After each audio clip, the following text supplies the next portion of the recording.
নমস্কার সকলকে, আপনারা দেখছেন নোমোরো স্টাডিজ। তো আজকে মানিক বন্দ্যোপাধ্যায়ের কে বাঁচায় কে বাঁচে গল্পের সেকেন্ড পার্ট শুরু হবে। আশা করি ফার্স্ট পার্ট তোরা সবাই দেখেছিস এবং গল্পটা যেটুকু পড়ানো হয়েছিল 3 থেকে 4 বার পড়েছিস। এবার সেকেন্ড পার্ট শুরু হবে, আর এই পার্টে গল্প একটা নতুন রাস্তায় এগোবে, একটা নতুন মোড় নেবে। আর হ্যাঁ, পেন পেন্সিল এবং খাতা নিয়ে বসে থাকিস নোট ডাউন করার জন্যে। চলো শুরু করা যাক। কদিন পরেই মাইনের তারিখ এলো। নিখিলকে প্রতি মাসে 3 জায়গায় কিছু কিছু টাকা পাঠাতে হয়। মানি অর্ডারের ফর্ম আনিয়ে কলম ধরে সে ভেবে ঠিক করবার চেষ্টা করছে 3টের সাহায্যেই এবার 5 টাকা করে কমিয়ে দেবে কিনা। মৃত্যুঞ্জয় ঘরে এসে বসলো। সেদিন পর থেকে মৃত্যুঞ্জয়ের মুখ বিষণ্ণ গম্ভীর হয়ে আছে। নিখিলের সঙ্গেও বেশি কথা বলিনি।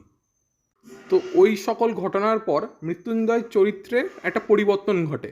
এবার কী সেই পরিবর্তন? ঠিক আছে, মানে সেদিন পর থেকেই মৃত্যুঞ্জয় মুখ গুমড়িয়ে বসে থাকে, কারোর সাথে অমন কথা বলে না, মানে নিখিলের সঙ্গে বেশি কথা বলিনি সেদিন থেকে। তো এবার নিখিল ভাবছে যে যে মাইনের তারিখ আসছে, তো প্রতি মাসে 3 জায়গায় কিছু করে টাকা পাঠাবে। তো মানি অর্ডারের ফর্ম আনালো, ঠিক আছে, তাই কলম ধরে ঠিক করবে 3টের সাহায্যেই এবার 5 টাকা করে কমিয়ে দেবে কিনা। ঠিক আছে, মানে সে টাকা দান করার কথা ভাবছে। ঠিক আছে, তখন হঠাৎ মৃত্যুঞ্জয় ঘরে এলো। এরপরে একটা মারাত্মক কাণ্ড হয়। ঠিক আছে, এই মারাত্মক কাণ্ডটা কি? একটা কাজ করে দিতে হবে ভাই। মৃত্যুঞ্জয় একটারা নোট নিখিলের সামনে রাখলো। টাকাটা কোনো রিলিফ ফান্ডে দিয়ে আসতে হবে। আমি কেন? আমি পারবো না। নিখিল ধীরে ধীরে টাকাটা গুনলো। সমস্ত মাইনেটা? হ্যাঁ। বাড়িতে তো 9 জন লোক, মাইনের টাকায় মাস চলে না, প্রতি মাসে ধার করছিস। তা হোক, আমায় কিছু একটা করতে হবে ভাই। রাতে ঘুম হয় না, খেতে বসলে খেতে পারি না, একবেলা খাওয়া ছেড়ে দিয়েছি। আমার আর টুনুর মার একবেলার ভাত বিলিয়ে দিই। নিখিল এক দৃষ্টিতে তাকিয়ে থাকে। জ্বর হলে যেমন দেখায় মৃত্যুঞ্জয়ের গোলগাল মুখখানা, তেমনি থমথম করছে। ভেতরে সে পুড়ছে, সন্দেহ নেই। তো মৃত্যুঞ্জয় একতারা নোট নিয়ে গিয়ে নিখিলকে গিয়ে বলে যে ভাই একটা কাজ করে দিবি। ঠিক আছে, তো বলছে ওই টাকাটা বললো যে কোনো রিলিফ ফান্ডে দিয়ে আসতে, মানে ওই একতারা নোটটা কোনো একটা রিলিফ ফান্ডে ডোনেট করে দিতে বলছে মৃত্যুঞ্জয়। তো এবার নিখিল ওটা শুনলো, শুনে শুনে বলছে আমি কেন? ঠিক আছে, কারণ ওইদিকে মৃত্যুঞ্জয় বলছে ভাই আমি পারবো না। এবার মৃত্যুঞ্জয়ের এই কথাটা বলার কারণ, কেন মৃত্যুঞ্জয়ের ওই যে বিভৎসতা সে দেখেছে, সে বিভৎসতা ক্ষুধায় যে মৃত্যু দেখেছে, সেটার পরে সে আতঙ্কিত হয়ে আছে। সেই কারণে সে ফের ওই মানুষদেরগুলোকে আর দেখতে পারবে না। তার মধ্যে সেই শক্তি নেই, তাদের চেহারাকে দেখা, তাদের অবস্থাকে দেখা, সেই শক্তি তার নেই। তো নিখিল তারপর ধীরে ধীরে টাকাটা গুনলো। গুনে দেখলো এটা তো মৃত্যুঞ্জয়ের সমস্ত মাইনেটা। ঠিক আছে, এবার নিখিল গেল মানে অবাক হয়ে যে মৃত্যুঞ্জয় এমনি ধার করে। ঠিক আছে, তারপরে সে নিয়ে টাকাটা সম্পূর্ণ দান করে দিচ্ছে। তখন সে বলে যে তোর বাড়িতে তো 9 জন লোক, তুই এমনি টাকা ধার করিস, তারপর পুরো মাইনেটা কেন দান করছিস? তো এই মৃত্যুঞ্জয় তখন বলে তা হোক ভাই, আমি তা করতে রাজি। যে আমার রাত্রে ঘুম হচ্ছে না, আমি খেতে বসলে খেতে পারি না। ঠিক আছে, তা এছাড়াও একবেলার খাওয়া সে আর তার স্ত্রী বিলিয়ে দিয়েছে, একবেলার খাওয়া সে ছেড়ে দিয়েছে, মানে এমন অবস্থা ভাই। মানে মৃত্যুঞ্জয় ওই ঘটনার পরে পুরোপুরি আতঙ্কিত হয়ে যায়। এত খারাপভাবে আতঙ্কিত হয়ে যায়, মানে তার মেন্টালিটি পুরো ব্রেকডাউন হয়ে যায়। মানে এতদিন যে সে চাকরিজীবী ছিল, ঠিক আছে, মানে চাকরি করে কামিয়ে পরিবার চালাতো, ঠিক আছে, পরিবারের সাথে ভালো সময় কাটাতো, খেয়ে দিয়ে বাঁচতো, সেটা কোনোটাই সে আর করতে পারছে না। সে ফিরে ওই পুরনো মৃত্যুঞ্জয় হতে পারছে না, কেন সেই ঘটনাটা তাকে পুরো পাল্টিয়ে দিয়েছে। তার মধ্যে যে যে চিন্তাভাবনা ছিল, তার যে এথিক্স ছিল, পুরোটুকু পরিবর্তন হয়ে গেছিলো। তো নিখিল তাকে এক দৃষ্টিতে তাকিয়ে থাকে, মানে অবাক হয়ে। ঠিক আছে, অবাক হয়ে নিখিল তাকিয়ে থাকে। তাকিয়ে থেকে দেখে যে মৃত্যুঞ্জয়ের গোলগাল মুখখানা জ্বর হলে যেমন ওই থমথম করে, ঠিক আছে, তেমনই লাগছিল। মানে লাগছিল মৃত্যুঞ্জয় পুরোই অসুস্থ। ঠিক আছে, ভেতরে এসে পুড়ছে, সন্দেহ নেই। তো এখানে জ্বর হলে মানুষ যেমন ভিতরে পড়ে, ঠিক আছে, শুধু জ্বর হলে না, আরও ধরে নে ব্যথা লাগলে ভিতরে পুড়ছে। মানে তার অন্তরের হৃদয়ের নিলয় আর অলিন্দে, ঠিক আছে, যে আওয়াজটাকে বেরোতো, ঠিক আছে, যে গতিবেগটা আগে ছিল, সেটা সম্পূর্ণ পাল্টে যাচ্ছে। আজ তার হৃদয় অন্য কিছু চাইছে। আজ তার হৃদয় তাকে বলছে না যে খেয়ে দে, সারাদিন কাজ করে গিয়ে ঘুমা, এটা সে চাইছে না। তার হৃদয় বলছে যা, সমাজসেবা কর। টুনুর মার যা স্বাস্থ্য, একবেলা খেয়ে দিন 15 করে টিকতে পারবে। মন্তব্য শুনে মৃত্যুঞ্জয় ঝাঁঝিয়ে উঠল। আমি কি করব? কত বলেছি, কত বুঝিয়েছি, কথা শুনবে না। আমি না খেলে উনিও খাবেন না। এ অন্যায় নয়? এ অত্যাচার নয়? মরে তো মরবে না খেয়ে। তো এবার নিখিল মৃত্যুঞ্জয়কে প্রশ্ন করলো মৃত্যুঞ্জয় স্ত্রীর ব্যাপারে। তো এবার তোমরা প্রশ্ন করতেই পারো যে মৃত্যুঞ্জয়কে নিখিল কেন প্রশ্ন করলো যে তার স্ত্রীর ব্যাপারে। সে তার সন্তানের ব্যাপারেও জিজ্ঞাসা করতে পারতো, সে তার পিতামাতার ব্যাপারেও জিজ্ঞাসা করতে পারতো, কিন্তু তার স্ত্রীর ব্যাপারে কেন? দেখো, একটা বিবাহিত দম্পতির মধ্যে, ঠিক আছে, একটা স্বামী সবসময় তার স্ত্রীকেই সবার আগে রাখবে। এবার এটার কারণ যে তার সন্তান, ঠিক আছে, তার সন্তান একদিন তাকে ছেড়ে চলে যাবে। ধরে নে তার মেয়ে, তার বিয়ে হয়ে গেল, ছেড়ে চলে গেল। তার ছেলে, ধরে নে তাকে জবের জন্য অন্য জায়গায় চলে যেতে হলো, সে তাকে ছেড়ে চলে যাবে। কিন্তু যে ব্যক্তিটা তার জীবনের শেষ পর্যন্ত পাশে দাঁড়াবে, তার সব সুখ দুঃখ, ঠিক আছে, সব আনন্দ উল্লাস বেদনা পীড়া সব কিছু নিজের সাথে মিশিয়ে নেবে, সে যদি জীবনে কিছু করে সেই নিয়ে তা উত্তেজিত হবে, জীবনে যদি সে বিফল হয় সেই নিয়ে সে দুঃখিত হবে, তার সাথে প্রত্যেক দিন এক খাটে শোবে, ঠিক আছে, আরও নানান কিছু। একটা বিবাহিত পুরুষের কাছে তার সন্তান ও পিতামাতার চেয়ে তার স্ত্রী সবচেয়ে প্রিয়। এবার তুমি বলতে পারো, না দাদা তুমি ভুল বলছো, তার মাও তো বেশি প্রিয় হতে পারে, যে তাকে জন্ম দিয়েছে। তার বাবাও তো বেশি প্রিয় হতে পারে, যে তাকে বড় করেছে। দেখো, মা বাবা যেমন বললাম কোনোদিন তারাও এই পৃথিবী ত্যাগ করে পরলোক যাবে, ঠিক আছে। আর এমন না যে তার জীবনের শেষ পর্যন্ত তার মা বাবা তার দেখাশোনা করবে। এক সময় হবে যখন তুমি চাকরি বাকরি পাচ্ছ না, ঠিক আছে, যখন তুমি বাড়িতে পড়ে আছো, তখন তোমার মা বাবাই তোমাকে প্রেশার করবে। তখন তোমার মা বাবাই বলবে যে জীবনে কিছু কর, নাহলে এগোতে পারবি না, ঠিক আছে। তখন সেই মুহূর্তে না তোমার সবথেকে কাছের কে হবে জানো? তখন যাকে তুমি ভালোবেসেছো, ঠিক আছে, তোমার প্রেমিকা বা প্রেমিক। এটাই বাস্তব।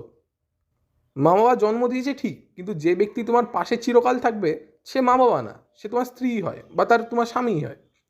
তো এই জন্যে নিখিল প্রশ্ন করলো মৃত্যুঞ্জয়কে তার স্ত্রীর ব্যাপারে, যে তার জীবনের সবচেয়ে প্রিয় জিনিস যেটা তার স্ত্রী, সে তো দুঃখে, সে তো কষ্টে আছে, তার স্বাস্থ্যের ব্যাপারে মৃত্যুঞ্জয় কি একবারও চিন্তা করে না?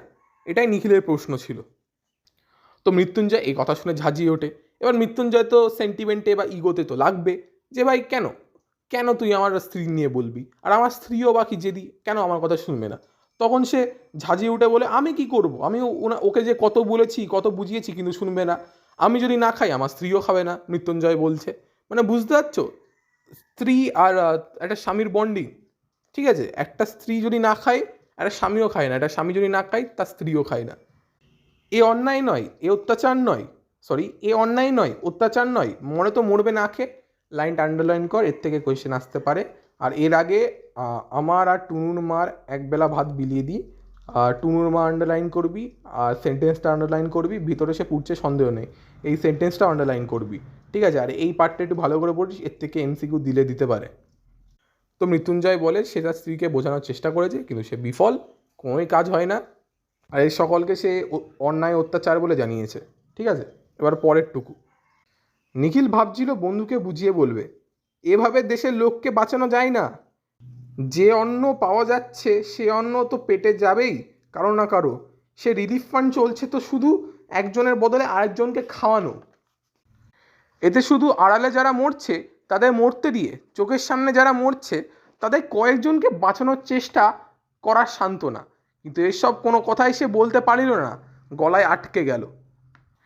তো নিখিলের এবার নিখিলের চিন্তাভাবনার দিকে আমরা একটু লক্ষ্য করি। নিখিলের চিন্তাভাবনা ছিল যে একটা অন্ন, ঠিক আছে, একটা তোমার গ্রুয়েল বলতে পারি, বা যে কাউকে দান করলে অন্য আরেকজন তো পাবে না, আর এমন না যে একজনকে দান করলে অন্যজনের পেট ভরবে, আর অনাহারে তো অনেকজনই মরছে। তো রিলিফ তার মতে ছিল একজনের বদলে অন্যজনকে খানো। সেন্টেন্সটা আন্ডারলাইন করিস, ঠিক আছে। তো এইভাবে নিখিল ভাবতো যে দেশের লোককে কোনোভাবে বাঁচানো যাবে না, বিকজ কেউ না কেউ তো মরবে। একটা বড় সংখ্যাকে এইভাবে কোনোদিন বাঁচানো যাবে না, একজন তো কোনোদিনই বাঁচাতে পারবে না। পুরো দেশ মিলে যদি করে তখন হবে, কিন্তু তাও তো হচ্ছে না। না, এখানে দেশের জন্য চিন্তা নিখিলও করছে, কিন্তু মৃত্যুঞ্জয়ের মতো উন্মাদ হচ্ছে না, ঠিক আছে। এবার এতে শুধু আড়ালে যারা মরছে তাদের মরতে দিয়ে চোখের সামনে যারা যারা মরছে তাদের কয়েকজনকে বাঁচানোর চেষ্টা করার সান্ত্বনা। তো এটার মানে হচ্ছে ওই আড়ালে যারা মরছে, পর্দার পিছনে যারা মরছে মরুক, লাশ হয়ে পড়ে থাকুক, ঠিক আছে, মানে পর্দার পিছনে পুরো কবরস্থান হয়ে থাকুক, কিন্তু সামনে সামনে কিন্তু তোমার স্বর্গ থাকুক, সামনে যারা খাচ্ছে তারা যেন বেঁচে থাকুক। কিন্তু এটা কি সম্ভব? সে তো কেউ না কেউ মরবে, সে তো সবাইকে তো বাঁচানো অসম্ভব পুরোই, ঠিক আছে। কিন্তু কোনো কথাই সে বলতে পারলো না, এইসব কথা সে মৃত্যুঞ্জয়কে বলতেই পারলো না, তার গলায় আটকে গেল, কারণ তার সাহস হচ্ছিল না। মৃত্যুঞ্জয়ের এরূপ সে কোনোদিন দর্শন করেনি, আর এইরূপ দর্শনে সে পুরো বাক্যহারা হয়ে গেল, পুরো স্পিচলেস হয়ে গেল। সে বলতেই পারলো না যে ভাই মৃত্যুঞ্জয় তুই এটা করছিস সেটা ভুল, এইভাবে মানুষজনকে বাঁচানো যায় না। ঠিক আছে, এবার পরের পার্ট। সে শুধু বলল, ভুরি ভোজনটা অন্যায়, কিন্তু না খেয়ে মরাটা উচিত নয় ভাই। আমি কেটে ছেটে যতদূর সম্ভব খাওয়া কমিয়ে দিয়েছি, বেঁচে থাকতে যতটুকু দরকার খাই, এবং দেশের সমস্ত লোক মরে গেলেও যদি সেইটুকু সংগ্রহ করার ক্ষমতা আমার থাকে, কাউকে না দিয়ে নিজেই আমি তা খাবো। নীতি ধর্মের দিক থেকে বলছি না, সমাজ ধর্মের দিক থেকে বিচার করলে 10 জনকে খুন করার চেয়ে নিজেকে না খাইয়ে মারা বড় পাপ, ওটা পাশবিক স্বার্থপরতা। কিন্তু যারা না খেয়ে মরছে তাদের যদি এই স্বার্থপরতা থাকতো, 1 কাপ অখাদ্য গ্রুয়েল দেওয়ার বদলে তাদের যদি স্বার্থপর করে তোলা হতো, অন্ন থাকতে বাংলায় না খেয়ে কেউ মরতো না। তা সে অন্য 1000 মাইল দূরেই থাক, বা 31টা তারা লাগানো গুদামেই থাক। তুই পাগল নিখিল, বদ্ধ পাগল, বলে মৃত্যুঞ্জয় উঠে গেল। তো ওই কথাগুলি না বলে নিখিল ভাবলো যে বন্ধুকে বোঝাই, এখনও তার কাছে সুযোগ আছে এই ফাঁদ থেকে বেরিয়ে আসার। ঠিক আছে, তো ভুরি ভোজন মানে বেশি খাওয়া, মানে আমার মতো মানুষরা যেটা করে। ঠিক আছে, মানে সকালবেলা খাচ্ছে, সন্ধ্যেবেলা খাচ্ছে, রাত্রেবেলা খাচ্ছে, শোয়ার পরে মাঝরাতে খাচ্ছে, সকালবেলা উঠে খাচ্ছে, ঠিক আছে, দিনে 6-7 বেলা খাচ্ছে আমার মতো মানুষরা, সেটা সেটা হচ্ছে অন্যায়, কিন্তু না খেয়ে মরাটা উচিত নয়। ঠিক আছে, তো নিখিল বলছে যে ভুরি ভোজনটা অন্যায়, কিন্তু না খেয়ে মরা উচিত নয়। আমি আমি কেটে ছেটে যতদূর সম্ভব খাওয়া কমিয়ে দিয়েছি। ঠিক আছে, তো এবার নিখিল বলল, দেখ অন্ন তো দেশে অনেক কম, ঠিক আছে, অন্ন তো খুবই কম দেশে, তো ওই জন্যে আমি নিজের খাওয়া দাওয়ার কমিয়ে দিয়েছি। কিন্তু এর মানে না যে আমি খাওয়া বন্ধ করে দিয়েছি, যেটা মৃত্যুঞ্জয় করছিল। মৃত্যুঞ্জয় টোটালি বন্ধ করছিল, কিন্তু নিখিল কমিয়ে দিচ্ছিল। ঠিক আছে, বেঁচে থাকতে যতটুকু দরকার খাই, এবং দেশের সমস্ত লোক মরে গেলেও যদি সেটুকু সংগ্রহ করার ক্ষমতা আমার থাকে, কাউকে না দিয়েই নিজেই আমি খাবো। তো এখানে বোঝাতে চেয়েছে, দেখ আমার বাঁচার জন্য যেটুকানি লাগবে, ধরে নে 1 থাল ভাত, ঠিক আছে, বা 1 গ্লাস জল, ওইটা তো আমার লাগবে বেঁচে থাকার জন্যে। ওইটুকানি যদি সংগ্রহ করার ক্ষমতা আমার থাকে, তাহলে ওটা পৃথিবীর কাউকে না দিয়ে আমি নিজে খাবো। কারণ এটা নিখিলের মতামত ছিল যে আমি নিজে স্বার্থপর, ঠিক আছে, আমি নিজেকে আগে দেখি। আমি মরে গেলে পৃথিবী আমার জন্য নেই। ঠিক আছে, আমি লাশ হয়ে পড়ে আছি, তখন আশেপাশে কত মানুষই বেঁচে থাকুক, ঠিক আছে, আমার জন্য 1000 লোকই বেঁচে থাকুক, ঠিক আছে, খেয়ে দিয়ে বেঁচে থাকুক, কিন্তু আমি তো নেই না, আমি তো পৃথিবীতে উপভোগ করতে পারবো না, আমার বডিতে তো মানে আমার বডির থেকে তো আত্মা বেরিয়ে গেছে। ঠিক আছে, তখন তো নিখিল বলে আর তো চিহ্ন থাকবে না এই পৃথিবীতে। এটা নিখিলের মতামত ছিল। নীতি ধর্ম মানে হচ্ছে নীতি ধর্ম মানে হচ্ছে অলিখিত নিয়ম, আর সমাজ ধর্ম মানে হচ্ছে ন্যায় ধর্ম। ঠিক আছে, তো নিখিলের কথাগুলো না নীতি ধর্মের জন্যে না, সমাজ ধর্মের দিকে। মানে তুই ওই সংস্কৃতিতে বা আমাদের পূর্বজরা যে নিয়মগুলো বানিয়ে গেছে, যেটা আমাদের ধর্মে আছে, যে নিয়মগুলো যার জন্যে আমরা জীবনযাপন করব, সেই নিয়ম মেনে চলছে না, সমাজের নিয়ম মেনে চলছে। সমাজের নিজস্ব একটা নিয়ম আছে, সেই নিয়ম নিখিল মানে। ঠিক আছে, তো সমাজের নিয়ম সমাজ ধর্মের দিক থেকে বলছে। তো নিখিলের এই কথাটা সমাজ ধর্মের দিক থেকে, যে 10 জনকে খুন করাচ্ছে নিজেকে না খাইয়ে মারাটা বড় পাপ, এটা নিখিলের মতামত ছিল। যে আমি যদি 10 জনকে খুন করে মারি, ঠিক আছে, ওর থেকে আমি নিজে যদি মরে যাই, মানে নিজে যদি আত্মহত্যা করি না খেয়ে, ঠিক আছে, ওটা হচ্ছে বেশি বড় পাপ 10 জনকে খুন করাচ্ছে। তো মৃত্যুঞ্জয় তখন একটা কথা বলে, ঠিক আছে, ওটা পাশবিক স্বার্থপরতা। এই লাইনটা এই চ্যাপ্টারের সব থেকে গুরুত্বপূর্ণ সেন্টেন্স, আন্ডারলাইন কর। ওটা পাশবিক স্বার্থপরতা। পাশবিক মানে হচ্ছে পশুর মতো, আর স্বার্থপরতা মানে যে নিজের জন্যে ভাবে, যে কৃপণও বলা চলে। ঠিক আছে, তো পাশবিক স্বার্থপরতা বলতে একটা উদাহরণ দিয়ে বোঝাচ্ছি। দেখ, জঙ্গলে হরিণ শিকার করে কারা? সিংহরা করে। ঠিক আছে, এবার সিংহরা যখন শিকার করে, একটা সিংহ ধরে নেয় একটা পশু শিকার করলো, সেই পশুটা একটা হরিণ শিকার করলো ধরে নে, ওই হরিণটা কিন্তু সিংহ একাই খাবে। ঠিক আছে, বা তার ছেলে মেয়ে বাচ্চা রেখে দিতে পারে, কিন্তু অন্য সিংহ অন্য দলের সিংহকে কিন্তু সে দেবে না, তার নিজের দলে যে তার পরিবার আছে তাদের দিতে পারে। মানে বুঝতে পারছিস, ওটা হচ্ছে পশুদের স্বার্থপরতা, যে একজনকে খুন করে নিজে খাবো, নিজে বাঁচবো। যে ফুড সাইকেলটা, তোর ফুড সাইকেল দেখ, ঘাস কাটা খাই, ঘাস নাইট্রেটস, মাটিতে নাইট্রেটস থাকে, সেগুলো খাই হচ্ছে ঘাস, ঠিক আছে। ঘাস কারা খাই?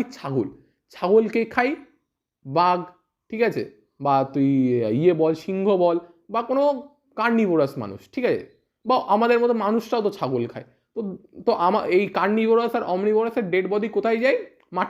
মাটিতে আমরা মিশে যাই, মিটে গিয়ে আমাদের বডিতে ওই নাইট্রেটস যেগুলো ঘাস খেয়েছিল সেইগুলো মাটিতে মেশে, আর সেই নাইট্রেটসগুলো কারা খায়? ঘাস খায়। বুঝতে পারলি তো? এটা হচ্ছে বাস্তব। মানে আমরা যা করি সব ইন রিটার্নে আমাদের কাছে আসে, ঠিক আছে। কিন্তু আমরা পশুদের মতো না যে ছিঁড়ে খাই, নিজে খাই, লোকের দিই না, ঠিক আছে। এইটা মৃত্যুঞ্জয়ের মধ্যে পাশবিক স্বার্থপরতা ছিল। কিন্তু যারা না খেয়ে মরছে তাদেরকে যদি স্বার্থপর করা থাকতো, এরপর নিখিল এই প্রশ্নটা মৃত্যুঞ্জয়কে করলো, ঠিক আছে।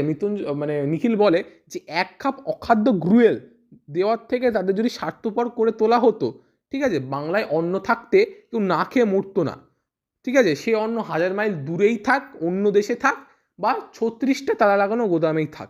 বুঝতে পারলি তো তোরা? মানে নিখিল বলতে চেয়েছে যে সবাইকে স্বার্থপর বানাও না, আমি একা কেন স্বার্থপর হব? যদি দেশের সবাই স্বার্থপর হয় তাহলে সবাই বেঁচে থাকবে, কেউ তো মরবে না, না, ঠিক আছে। সে বাংলায় অন্ন আছে, ঠিক আছে, কিন্তু অন্ন থাকতে কেউ মরতো না যদি সবাই স্বার্থপর হতো। বুঝতে পারলি তো? ও তো সে বলতে চাই যে সে অন্যটা তোমার তালা লাগানো গোদামেই থাক, 36টা তালা লাগানো, 36 আন্ডারলাইন করিস, বা 1000 মাইল দূরে অন্য কোনো দেশে থাক, ঠিক আছে, কিন্তু সবাইকে স্বার্থপর হতে হবে, সবাইকে নিজে জন্যে বাঁচতে হবে। এটা নিখিলের মতামত ছিল। তো তুই পাগল নিখিল, বদ্ধ পাগল, মৃত্যুঞ্জয় বলে উঠে গেল। এবার তুমি বলতে পারো যে দাদা মৃত্যুঞ্জয় কেন নিখিলের মানে সাথে একমত হলো না, নিখিলের বিপক্ষে কেন গেল, ঠিক আছে, নিখিলের বিপরীত কেন বললো? দেখ ভাই, আমরা মানুষ, প্রাণী না, আমাদের ভগবান বুদ্ধি দিয়েছে ব্যবহার করার জন্যে। এখানে নিখিল বুদ্ধি দিয়ে কথা বলছিল, কিন্তু এই বুদ্ধি নীতি ধর্মের দিক থেকে ছিল না। দেখ, একটা প্রাণী, ঠিক আছে, একটা হরিণ তার জীবন বাঁচানোর জন্য পালায়, একটা বাঘ তার শিকার করে, সেটা খায়, বাঘ কিন্তু বেঁচে থাকে, ঠিক আছে। এইভাবেই বাঘের দেহের যে নাইট্রেটসটা ওটা মাটিতে গিয়ে মেশে, সেই মাটিতে থেকে ঘাস ওঠে, সেটা খায় হরিণ। তো সাইকেল কিন্তু কমপ্লিট হচ্ছে। কিন্তু কোনোদিন দেখবি না একটা বাঘ, ঠিক আছে, একটা বাঘ অন্য বাঘের জন্য খাবার ছেড়ে দিয়েছে যে তুই খা ভাই, আমার খাওয়া হয়ে গেছে, ঠিক আছে। কিন্তু এটা কারা করে? একটা মানুষ করে। একটা মা তার সন্তানের জন্য মমতা দেখাবেই, ঠিক আছে, তার সন্তানের জন্যে সে খাবার রাখবেই। একটা স্ত্রী তার পুরুষ যদি না খায় সেও কিন্তু খাবে না, ঠিক আছে। তো মৃত্যুঞ্জয় এই চিন্তা ভাবনা নিয়ে বাঁচত যে মানুষ আর প্রাণীর মধ্যে পার্থক্য আছে। কোথায় পার্থক্য? প্রাণীরা নিজের জন্য বাঁচে, মানুষ কাছে বুদ্ধি আছে যেটা ব্যবহার করে সে নিজেও বাঁচে এবং তার আশেপাশে যারা আছে তাদেরকেও বাঁচিয়ে রাখে। তারপর দিন দিন কেমন যেন হয়ে যেতে লাগলো মৃত্যুঞ্জয়। দেরি করে অফিসে আসে, কাজে ভুল করে, চুপ করে বসে ভাবে, এক সময় বেরিয়ে যায়। বাড়িতে তাকে পাওয়া যায় না। শহরের আদি অন্তহীন ফুটপাত ধরে সে ঘুরে ঘুরে বেড়ায়। ডাস্টবিনের ধারে, গাছের নিচে, খোলা ফুটপাতে যারা পড়ে থাকে, অনেক রাত্রে দোকান বন্ধ হলে যারা হামাগুড়ি দিয়ে সামনের রোয়াকে উঠে একটু ভালো আশ্রয় খোঁজে, ভোর 4টের থেকে যারা লাইন দিয়ে বসে, দাঁড়িয়ে দাঁড়িয়ে মৃত্যুঞ্জয় তাদের লক্ষ্য করে। পাড়ায় পাড়ায় লঙ্গরখানা খুঁজে বার করে অন্য প্রার্থীদের ভিড় দেখে। প্রথম সে এইসব নরনারীর যতজনের সঙ্গে সম্ভব আলাপ করত, এখন সেটা বন্ধ করে দিয়েছে। সকলে এক কথাই বলে, ভাষাও বলার ভঙ্গি পর্যন্ত তাদের এক ধাঁচের। নেশায় আচ্ছন্ন অর্ধচেতন মানুষ প্যানপ্যানানির মতো ঝিমোনো সুরে সেই এক ভাগ্যের কথা, দুঃখের কাহিনী। কারো বুকে নালিশ নেই, কারোর মনে প্রতিবাদ নেই। কোথা থেকে কী সব কেমন করে সব উলট পালট হয়ে গেল তারা জানেনি, বোঝেনি, কিন্তু মেনে নিয়েছে। তো এই অংশে নিখিল মৃত্যুঞ্জয়ের উন্মাদনা দেখে। কি উন্মাদনা? দেখ, তো এবার মৃত্যুঞ্জয়ের ওই ঘটনার পর থেকে পুরো মেন্টালিটি পাল্টে যায়, ঠিক আছে। তার কাজে মন বসে না, সে সময় সময় অফিস থেকে বেরিয়ে যায়, সারাক্ষণ বসে বসে কী সব ভাবে, কাজে সে ভুল করে, ঠিক আছে। বাড়িতে তাকে পাওয়া যেত না। শহরের আদি অন্তহীন ফুটপাতের ধারে সে ঘুরে বেড়ায়। আদি অন্তহীন বলতে দেখ, এখানে অন্তহীনকে বলতে পারিস অ্যাজ আ সিম্বল হিসাবে ইউজ করেছে। আর আদি বলতে দেখ, যেখানে ডেভেলপ জায়গা কিন্তু বারবার পরিবর্তন ঘটে, কিন্তু ফুটপাত কাদের জন্য? গরিবদের জন্য। গরিবদের জায়গা কি কোনোদিন পরিবর্তন ঘটে, নাকি নোংরার উপর আরও নোংরা বসে? সেটাই তো, একটা ফুটপাত নোংরাই হতে থাকে, কিন্তু একটা দেখবি বিল্ডিং, একটা বড় বিল্ডিং, তাকে কিন্তু রেনোভেট করা হয়। ঠিক আছে? তো শহরে আদি অন্তহীন ফুটপাত ধরে সে ঘুরে ঘুরে বেড়ায়, ডাস্টবিনের ধারে, গাছের নিচে, খোলা ফুটপাতে যারা পড়ে থাকে, অনেক রাতের দোকান বন্ধ হলে যারা হামাগুড়ি দিয়ে সামনের রোয়াকে উঠে একটু ভালো আশ্রয় খোঁজে, ভোর 4টে থেকে যারা লাইন দিয়ে বসে দাঁড়িয়ে দাঁড়িয়ে মৃত্যুঞ্জয় তাদের লক্ষ্য করে। সম্পূর্ণটা আন্ডারলাইন কর। মানে ডাস্টবিনের ধারে, গাছের নিচে, আদি আদি ইত্যাদি জায়গায় সবার সাথে মৃত্যুঞ্জয় পরিচয় করে। ঠিক আছে? সবাইকে লক্ষ্য করে। ঠিক আছে? মানে দাঁড়িয়ে মৃত্যুঞ্জয় তাদের সকলকে লক্ষ্য করে। পাড়ায় পাড়ায় লঙ্গরখানা। ঠিক আছে? লঙ্গরখানা মানে হচ্ছে দুর্ভিক্ষ বা অন্য কোনো প্রকৃতির দুর্যোগ সহকারী ব্যবস্থার বিনামূল্যে খাদ্য বিতরণ কেন্দ্র। ঠিক আছে? মানে যারা খাবার দান করে তাদেরকে বলা হয় লঙ্গরখানা। ঠিক আছে? তো ওই বড় বড় লঙ্গরখানায় অন্নপ্রার্থীরা ভিড় করে। প্রথম প্রথম এইসব নরনারীর যতজনের সঙ্গে সম্ভব আলাপ করতো, নর ও নারী, পুরুষ ও মহিলা। তো মৃত্যুঞ্জয় প্রথম প্রথম সবার সাথে তোমার আলাপ করতো, কিন্তু তারপরে দেখে সবার একই উত্তর দেয়। ঠিক আছে? কারোর মনে কোনো প্রতিবাদ নেই, সবাই তাদের ভাগ্য মেনে নিয়েছে। সবাই বুঝে গেছে যে ভাই আমার জীবনে কিচ্ছু হবে না, আমি এইভাবেই মরবো, এর থেকে লঙ্গরখানায় ভোর 4টের সময় লাইন দিই, খাবার পাই, ভিক্ষা করি, এভাবে বেঁচে থাকি। তারা কিন্তু নিজের ভাগ্য মেনে নিয়েছে।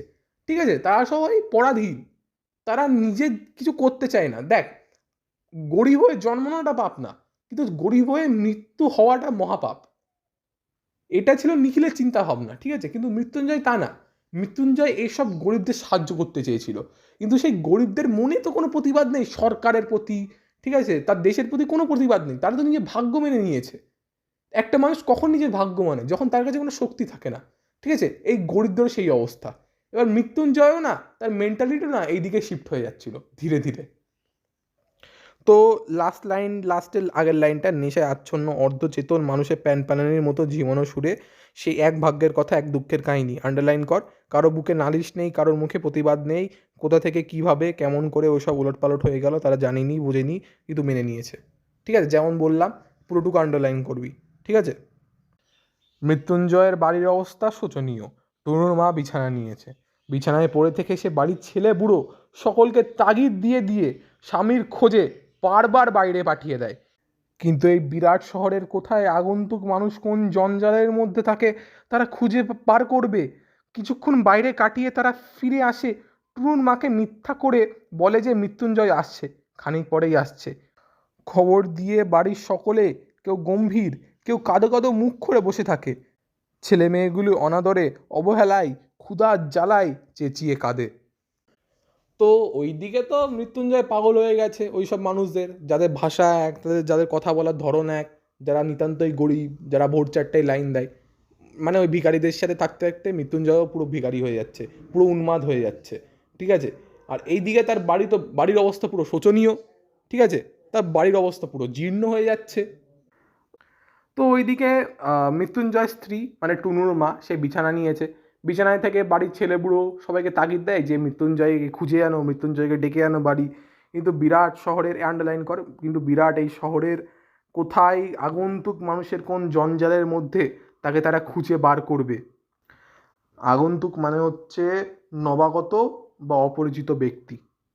তো তারা এই বিরাট শহরের আগন্তুক মানুষের জঞ্জালে কোথায় মৃত্যুঞ্জয়কে খুঁজবে? মানে হাজার হাজার ভিখারিদের মধ্যে মৃত্যুঞ্জয়কে তারা কোথায় খুঁজবে? কারণ মৃত্যুঞ্জয় তো তাদের মধ্যে মিশে গেছে। তো তারা কিছুক্ষণ বাইরে কাটায়, তারপর মৃত্যুঞ্জয়কে যখন খুঁজে পায় না, বাড়ি এসে তারা সান্ত্বনা দেয় যে মৃত্যুঞ্জয় আসছে, ঠিক আসছে। তো এই খবরটা দিয়ে কেউ কাঁদো কাঁদো মুখ করে, ঠিক আছে, কেউ গম্ভীর হয়। আর তার ছেলে মেয়েগুলোই, ঠিক আছে, তারা তো অনাদরে, অবহেলায়, ক্ষুধার জ্বালায় সব চেঁচিয়ে কাঁদে। মানে বাবা দেখাশোনা করছে না, বাবা পাগল হয়ে গেছে, মা বিছানায় পড়ে গেছে। তো এবার পরের টুকু পাঠ। নিখিলকে বারবার আসতে হয়। টুনুর মা তাকে সকাতরে অনুরোধ জানায় সে যেন একটু নজর রাখে মৃত্যুঞ্জয়ের দিকে, একটু যেন সে সঙ্গে থাকে তার। নিখিল বলে, আপনি যদি সুস্থ হয়ে উঠে ঘরের দিকে তাকান তাহলে যতদিন পারি সঙ্গে থাকবো, নইলে নয়। টুনুর মা বলে, উঠতে পারলে তো আমি ওর সঙ্গে যেতুম ঠাকুরপো। ঘুরতেন? নিশ্চয়ই। ওর সঙ্গে থেকে থেকে আমিও অনেকটা ওর মতো হয়ে গেছি। উনি পাগল হয়ে যাচ্ছেন, আমারও মনে হচ্ছে যেন পাগল হয়ে যাব। ছেলে মেয়েগুলির জন্য সত্যি আমার ভাবনা হয় না, কেবলই মনে পড়ে ফুটপাতের ওই লোকগুলির কথা। আমাকে 2-3 দিন সঙ্গে নিয়ে গিয়েছিলেন। তো নিখিল বুঝতে পেরেছিল মৃত্যুঞ্জয়ের মানসিকতায় আর কোনো পরিবর্তন ঘটবে না। তো নিখিল কি করে, তার বন্ধুর পরিবারকেই নাই সাহায্য করে। সে বারবার আসে। ওইদিকে টুনুর মা বলে যে তুমি আমার স্বামীর একটু দেখাশোনা করো, তার সাথে সাথে একটু নজর রেখো, ঠিক আছে। তো নিখিল এবার টুনুর মাকে মোটিভেট তো না, তাকে তাড়াতাড়ি সুস্থ হয়ে ওঠার জন্য সান্ত্বনা দেয় যে যে আপনি যদি সুস্থ হয়ে ওঠেন, উঠে ঘরের দিকে তাকান, ততক্ষণ পারি সঙ্গে থাকবো, নইলে নয়। মানে যদি আপনি সুস্থ হয়ে উঠে ঘরের দিকে তাকান তাহলেই আমি মৃত্যুঞ্জয়ের পাশে থাকবো, নাহলে কেন থাকতে যাবো, ঠিক আছে। তো টুনুর মা বললো আমি যদি উঠতে পারতাম তাহলে আমি ওর সাথে যেতাম। মানে অবস্থাটা দেখো, মানে মৃত্যুঞ্জয় উন্মাদ হয়ে গেছিল, তার স্ত্রীও সমাজসেবার প্রতি উন্মাদ হয়ে গেছিল। মানে এতেই আমরা বুঝতে পারি যে মৃত্যুঞ্জয় আর মৃত্যুঞ্জয়ের স্ত্রীর মধ্যে কত গম্ভীর বন্ধন ছিল। কেন মৃত্যুঞ্জয়ের মনে যে থটটা ছিল তার স্ত্রীও সেটা সম্পূর্ণ বুঝেছিল, ঠিক আছে। সেই জন্য তার স্ত্রীও তার পাশে দাঁড়াচ্ছিল, ঠিক আছে। এটাই হচ্ছে প্রকৃত স্ত্রী, ঠিক আছে। তো এরপরে তোমার যখন জিজ্ঞাসা করে নিখিল যে ঘুরতেন, মানে আপনি যেতেন ওর সাথে, ঠিক আছে। তো এবার টুনুর মা বলে যে নিশ্চয়ই ওর সঙ্গে থেকেই আমি অনেকটা ওর মতো হয়ে গেছি। উনি পাগল হয়ে যাচ্ছেন, আমারও মনে হচ্ছে যেন পাগল হয়ে যাব। ছেলে মেয়েগুলির জন্য সত্যিই আমার ভাবনা হয় না। এবার নিজের ছেলে মেয়েগুলি, মানে যে মা, ঠিক আছে, তার ছেলে মেয়েগুলির জন্য যখন যার মমতা জাগে না, সে যে কোন পর্যায়ে উন্মাদ হয়ে গেছে এই জিনিসটা বলে বোঝানো যাবে না। মানে একটা মার প্রথম যে জিনিসটা সে কেয়ার করে একটা মা, তার ছেলে মেয়েগুলি, ঠিক আছে। এবার তার ছেলে মেয়েগুলির জন্য তার কোনো আদর আসছে না। তার যতবার ওই সমাজের ওই ভিক্ষুকদের কথা সে ভাবছে, ততবার তার দুঃখ লাগছে। কেবল মনে পড়ে ওই ফুটপাতের ওই লোকগুলির কথা। তো তার মাথা পুরো খারাপ হয়ে গেছিল। মানে টুনুর মা আর মৃত্যুঞ্জয় দুই স্বামী স্ত্রী তার ছেলে মেয়েগুলি তাদের পরিবারকে ত্যাগ করতে রাজি হয়ে গেছিল সমাজসেবার জন্যে, ঠিক আছে। আমাকে 2-3 দিন সঙ্গে নিয়েও গিয়েছিলেন। তো আমার মনে হয় 2-3 দিন সঙ্গে নিয়ে গিয়ে ওই অবস্থা দেখে টুনুর মার অবস্থা আরও বেশি খারাপ হয়ে গেছিলো। কেন ওটা দেখে তার শরীর ভেঙে পড়েছিল। আর মানুষ যখন মেন্টালি উইকেন হয় তার বডি এমনি উইক হয়ে যাবে, ঠিক আছে। তো এটা হতে পারে যে টুনুর মা বিছানায় পড়েছে, প্রথম কথা সে না খেয়ে বিছানায় পড়েছে, আর দ্বিতীয় কথা সে ওই ভিক্ষুকদের দেখেছিল, আর ভিক্ষুকদের বেহাল অবস্থা দেখে সে তোমার কাহিল হয়ে পড়েছিল। অনেকক্ষণ চুপ করে থেকে টুনুর মা আবার বলে আচ্ছা, কিছুই কি করা যায় না? এই ভাবনাতেই ওর মাথাটা খারাপ হয়ে যাচ্ছে। কেমন একটা ধারণা জন্মেছে, যথা সর্বস্ব দান করলেও কিছু ভালো করতে পারবে না। দারুণ একটা হতাশা জেগেছে ওর মনে। একেবারে মুষড়ে যাচ্ছে দিনকে দিন। মুষড়ে যাচ্ছেন মানে হচ্ছে ভেঙে পড়েছেন, মানে তার দেহ, তার অবস্থা সব কিছু দিনকে দিন খারাপ হয়ে যাচ্ছে। অনেকক্ষণ চুপ করে থাকলো ওই কথাটা বলার পর, যে 2-3 দিন তাকে মৃত্যুঞ্জয়ের সঙ্গে নিয়ে গেছিলো। তারপর নিখিলও কোনো কথা বলে না, ঠিক আছে। আর মৃত্যুঞ্জয়ের স্ত্রীও কোনো কথা বলে না। তারপর মৃত্যুঞ্জয়ের স্ত্রী বলে যে এইসবের কি কোনো কিছু করা যায় না, এইসবের কি কোনো সলিউশন নেই, ঠিক আছে, এইসবের কি কোনো উত্তর নেই? এই ভাবনাতেই, মানে এই কথা ভাবতে ভাবতেই তোমার মৃত্যুঞ্জয়ের দিন রাতি সব শেষ হয়ে যাচ্ছে। সেই মৃত্যুঞ্জয় একটা সমাজের অংশ হয়ে যখন তার সমাজের সংকট দেখা যাচ্ছে, ঠিক আছে, সে তার সমাজের জন্য কিছু করতে পারছে না, এটাই তার ভাবনা ছিল, ঠিক আছে। সে তার দেশের এই দুর্ভিক্ষকে দূর করতে পারছে না, এটাই তার ভাবনা ছিল, ঠিক আছে। তো কেমন একটা ধারণা জন্মেছে, যত সর্বস্ব দান করলেও কিছু ভালো ভালো করতে পারবে না। মানে সে তার সর্বসম্পদ, যা সম্পত্তি টাকা পয়সা যা সব দান করলেও সে কিন্তু দেশের অবস্থায় কোনো উন্নতি করতে পারবে না, ঠিক আছে। দারুণ একটা হতাশা জেগেছে ওর মনে, একেবারে মুষড়ে যাচ্ছেন দিন দিন। তো এই সবের কারণে সে তার মনে একটা হতাশা জন্মেছে, ডেসপেয়ার। ভাই, যখন একটা মানুষ কোনো কিছু পারে না তখন ডেসপেয়ারই তাকে পুরো বেঁধে নেয়, ঠিক আছে। একটা মানুষের থট যখন ফুলফিল না হয়, তার ড্রিম যখন ফুলফিল না হয়, জীবনভর একটা থট তাকে ঘুরাবে।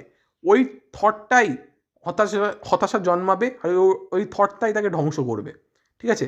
মৃত্যুঞ্জয়ের কাছে এই থটটা ছিল ওই ভিক্ষুকদের পরিস্থিতি উন্নতি, এটা সে পারছিল না, আর তার সর্বস্ব দান করলেও সেটা কোনোদিন হবে না, আর এই থটটা এটাকে ধ্বংস করছিল। দেখ তোরা এই জিনিসটা ভেবে দেখ যে মৃত্যুঞ্জয় তো এতদিন চাকরি করতো, ঠিক আছে, সে ভাবতো যে চাকরি করে আমি সমাজের অনেক উন্নয়ন করছি, ঠিক আছে, আমি টাকা যদিও পাচ্ছি, কিন্তু সে টাকাটা চাকরির জন্য করতো না, সে টাকাটা তার বসকে বা তার সমাজের জন্য করতো, সমাজের সেবাটা করার জন্য করতো, কিন্তু সে টাকাটাকে মূল দেখতো না যে টাকাটাই আমার জন্য সব, ঠিক আছে। কিন্তু যখন সে দেখলো তার সমাজের উপর এত বড় সংকট এসে গেছে, সে যে এতদিন এত কাজ করলো সব তার কাছে নিষ্ফল লাগলো, ঠিক আছে। ওই জন্যেই ওই জন্যে এখন মৃত্যুঞ্জয় সমাজের জন্য ছুটছে, কারণ সে বুঝলো যে তার জীবন ব্যর্থ পুরো। এই সেন্টেন্সটা আন্ডারলাইন করবি। নিখিল শোনে আর তার মুখ কালি হয়ে যায়। একটা মানুষের মুখ কখন কালি হয় দেখ ভাই, একটা হতে পারে তার চরিত্রে খোটা আছে, তখন থেকে মুখ কালি করাবে। একটা হতে পারে যে কিছু একটা কাজ করলো যেটা সমাজ তাকে মেনে নেবে না, আর সেটা খুব পাপের কাজ, ঠিক আছে। মানে সিম্পল কথাই, একটা মানুষের মুখ তখন কালি হয় যখন সে কোনো বড় পাপের কাজ করে আর সে ধরা পড়ে, ঠিক আছে। তো নিখিল এখানে ভাবে যে আমি যে এতদিন যা চিন্তাভাবনা ছিল যে লোকে না দিয়ে নিজে খাবো, কিন্তু লোককেও হেল্প করব, সেটা তো মৃত্যুঞ্জয়ের মধ্যেও নেই। মৃত্যুঞ্জয়ের স্ত্রী যে মৃত্যুর কাছে চলে গেছে, ঠিক আছে, তার মধ্যেও নেই। আমার মধ্যে এই চিন্তাভাবনা কেন ভাই?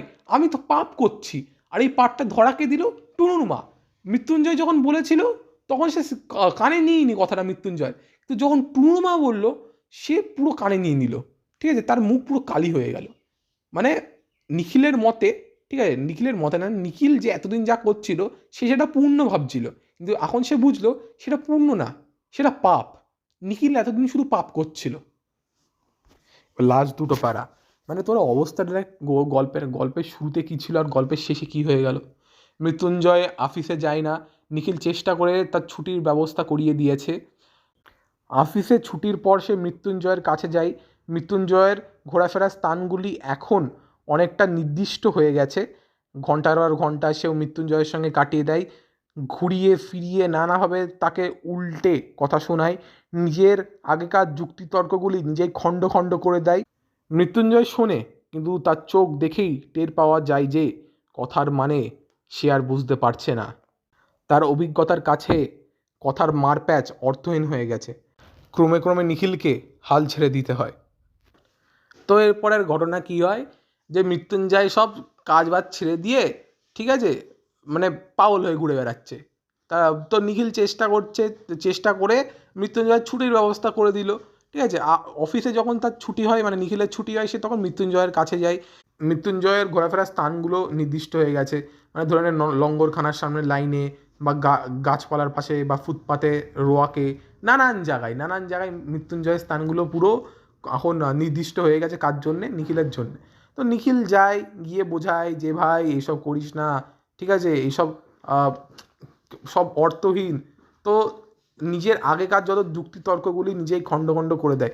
তো এখানে জানতে পারি যে নিখিল, যার পুরনো যে তার ভিত ছিল, পুরনো যে চিন্তাভাবনা ছিল, সেগুলো সব খণ্ড খণ্ড করে, মানে সেগুলো বিকৃত করে, সেগুলো সে চেঞ্জ করে, ঠিক আছে। সেগুলো ধরে নেয়, সে বলেছিল যে স্বার্থপরতা করা পাপ না, সবাইকে স্বার্থপর করে তোলো।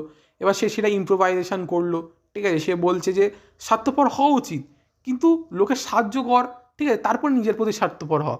আর যারা স্বার্থপর হতে পারে না তাদেরকে শেখানো উচিত যে স্বার্থপর করতে। মানে এইভাবে নিয়ে তর্কগুলোকে খণ্ড খণ্ড করছে, ঠিক আছে, মানে তর্কগুলোকে বিকৃত করছে। কিন্তু এতে কি কোনো ফল হলো না? মৃত্যুঞ্জয়ের মাথায় ঢুকে গেছে যা, ওটা সে আর কোনোদিন পাল্টাতে পারবে না। আর মৃত্যুঞ্জয় সব কিছু কানে নিয়েও কানে নেয় না, ঠিক আছে। সে আর বুঝতে, যে এইটা মার্ক করিস, সে আর বুঝতে পারছে না, তার অভিজ্ঞতার কাছে কথার মারপ্যাচ অর্থহীন হয়ে গেছে। তো নিখিল বুঝতে পারছে না যে এইসব যে সে কথার মারপ্যাচ দিচ্ছে, সে কথাবার্তা সে ঘুরিয়ে ঘুরিয়ে বলছে, সে অর্থহীন ভাই, কোনো লাভ হবে না। কেন? মৃত্যুঞ্জয়ের যে অভিজ্ঞতা আছে, যে লোকের যে দৃশ্য সে চোখের সামনে দেখেছে, ঠিক আছে, সেটার সামনে নিখিলের কথার মারপ্যাচ কোনোটাই লাভ নেই, মানে কোনোটাই লাভদায়ক নয়, বা বলতে পারিস কোনোটাই মৃত্যুঞ্জয়কে পাল্টানোর জন্যে যথাযথ নয়, ঠিক আছে। তো নিখিল ক্রমে ক্রমে হাল ছেড়ে দিল, যে মানে যা দেখা করতো তাও করছে না, ঠিক আছে, আর কি আর করবে নিখিল। তারপর মৃত্যুঞ্জয় গা থেকে ধুলোমুনিল সিল্কের জামা অদৃশ্য হয়ে যায়। পরে ধুতির বদলে আসে ছেঁড়া ন্যাকড়া, গায়ে তার মাটি জমা হয়ে দৃশ্যমান হয়ে ওঠে, দাড়িতে মুখ ঢেকে যায়। ছোট একটি মগ হাতে আরও 10 জনকে সঙ্গে সে পড়ে থাকে ফুটপাতে আর কাড়াকাড়ি মারামারি করে লঙ্গরখানায় খিচুড়ি খায়। বলে, গা থেকে এইছি, খেতে পাই না বাবা, আমায় খেতে দাও। তো এই জায়গায় বুঝতে পারি যে মৃত্যুঞ্জয় মানসিকতা পরিবর্তনে, ঠিক আছে, তার মানসিক ভারসাম্য হারিয়ে মানসিক ভারসাম্যহীন হয়ে যায়। তো মৃত্যুঞ্জয়ের গায়ে যে ধুলি মলিন সিল্কের জামা সেটা অদৃশ্য হয়ে যায়, মানে এমনি সিল্কের জামা পরতো, তারপরে এমনি ঘুরে টুরে নোংরা টোংরা লেগে গেছিলো, সেটা পুরো অদৃশ্য হয়ে গেল। সেই সিল্কের জামা সে আর পরে না, তার জায়গায় পরে কি ধুতির বদলে আছে ছেঁড়া ন্যাকড়া, আর গায়ে মাটি জমা দৃশ্যমান হয়ে ওঠে, মানে এটা ছেঁড়া ন্যাকড়া পরে পাগলের মতো ঘুরে পড়ে, দাড়িতে মুখ ঢেকে যায়, ঠিক আছে। ছোট একটি মগ হাতে আর 10 জনকে সঙ্গে সে পড়ে থাকে ফুটপাতে আর কাড়াকুড়ি মারামারি করে লঙ্গরখানায় খিচুড়ি খায়। তো 10 জনের সঙ্গে সে ফুটপাতে পড়ে থেকে কাড়াকুড়ি মারামারি করে আর লঙ্গরখানার খিচুড়ি খায়, ঠিক আছে। আর যদি কেউ জিজ্ঞাসা করে, বলে যে সে আমি গ্রাম থেকে এসেছি, কিছু খেতে পাই না, আমাকে খেতে দাও বাবা। মানে অবস্থা বুঝে নাও যে মৃত্যুঞ্জয় যে সৎ ছিল, ঠিক আছে, সে এখন অসৎ পথে চলে গেছে। সে একটা মিথ্যে কথা বলতে বাধ্য হয়ে গেল, কারণ বেঁচে থাকার জন্য, তার সাবসিস্টেন্সের জন্য এখন সে একটা মিথ্যে কথা বলছে। মানে মনে আছে ওই একটা লাইন ছিল না, শক্তির একটা উৎস আছে তার মধ্যে, অব্যয়কে শব্দরূপ দেবার চেষ্টায় সে শক্তি বহু ক্ষয় হয়ে গেছে মানুষের জগতে, তারই একটা অংশ। নিখিল পর্যন্ত তাই মাঝে মাঝে কাবু হয়ে যায় মৃত্যুঞ্জয়ের কাছে। মানে এখানে বলেছে না যে মৃত্যুঞ্জয়ের মধ্যে অব্যয়কে, মানে যেটা কোনোদিন পরিবর্তন হয় না, সেটার পরিবর্তন করার একটা শক্তি আছে মৃত্যুঞ্জয়ের মধ্যে, নিখিল এটা বলেছিল। কিন্তু এখানে কি সে পারলো? মৃত্যুঞ্জয় কি পরিবর্তন করতে পারলো? বুঝলি, এই মারাত্মক এই বিভৎসতার মধ্যে, ঠিক আছে, এই বিভৎসতার মধ্যে মৃত্যুঞ্জয় সে কি তার কপাল, তার ভাগ্য, তার মৃত্যুকে জয় করতে পারলো? পারলো না তো। সে তো অসৎ পথে চলে গেল। সে তো শেষে বলছে যে আমি গা থেকে এসেছি, আমাকে খেতে দাও। সে কি তার ভাগেরটা চাইছে না? সে তো তার অধিকারেরটা চাইছে না, সে তো ভিক্ষা চাইছে। মানে এতে কি শিখলাম? সবসময় যে নীতি ধর্ম মানতে হবে এমন কোনো কথা নেই, সমাজ ধর্মও মানতে হবে। কারণ নিখিল কিন্তু সমাজ ধর্ম মেনে চলেছিল, ঠিক আছে, যার কারণে কিন্তু তার এই পরিস্থিতি উঠিনি যে সে শেষকালে সে মিথ্যে কথা বলছে, শেষকালে সে উন্মাদ হয়ে যাচ্ছে, শেষকালে সে সভ্য সমাজের মতো পড়ছে না। কিন্তু মৃত্যুঞ্জয় কিন্তু নীতিকথা মেনে চলেছিল, নীতিকথা মেনে আজকে তার এই অবস্থা। তো এটাই এই কঠোর পাষাণ জগতের সত্য ভাই।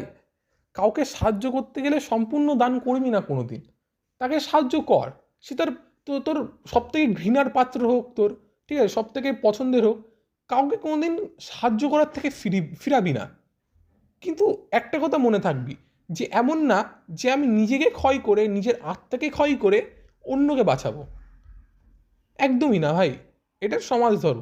নীতি ধর্ম সবসময় নিজে কাজে লাগাতে হবে এমন না ভাই।